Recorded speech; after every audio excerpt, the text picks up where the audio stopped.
Llamador sa bulangan nadakpan suspect gintudlo sang iya ginabaligyaan samtang duha ka pangayaw gikan sa syudad sang Bacolod, Dakop sa boy bust operation sa Banwas sang Leganes. Si John Sala nakatutok.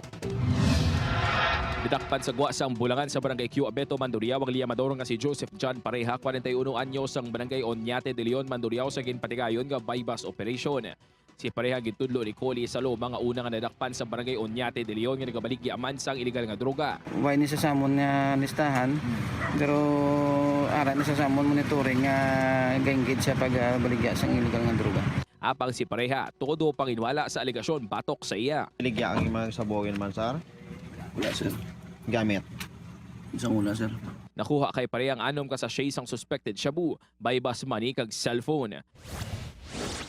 Samtang ginako naman sang barbero nga si Mark Sinoy, 36 anyos sang Mansilingan, Bacolod City nga iyang shabu nakuha sa ilang aduan ni Brian Bayona, 31 anyos sang barangay Granada, Bacolod City sa ka-construction worker. Temporaryo nagapauli sa barangay Gihaman, Leganes ang duwa. Permi ka bakal sa iligal nga droga? Bago lang gid sir, bago lang nagarandi sir.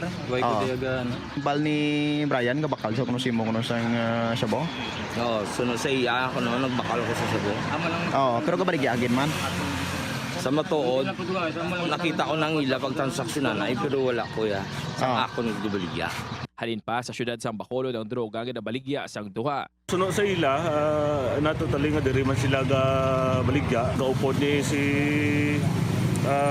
Brian Bayona sa iya nga living partner. Kag posibilidad dito gina kandak ang ilang transaksyon.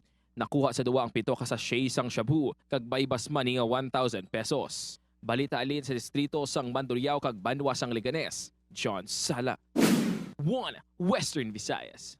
Sa Bacolod City, Tatlo arestado sa drug buy-bust operation. Mga na-aresto ginpahayag nga planted ang droga nga nakuha sa ila. Yaring balita nga itong gintutuka. Wala maguna-una ang 32 anyos si Jared Poha Villar, pakaduha sa napatay nga top drug personality sa Siraming Poha, nga hingadlan man ini nga drug personality kaangay sa imata. Nilabre man lang kuya, wala man lang sa ako niya. Siyempre, normal man lang kag isinti man kuya mo. Kung kabalo man lang kung nga pulis kag nago-nago, kung tani wala ko to ginabrehan eh. Kung ginapanghinwala ni Villar ang recoveries, ang tupad balay sini, nga gindakop man ang nagaduda sa kantidad nga gindeclare sa kaprisan.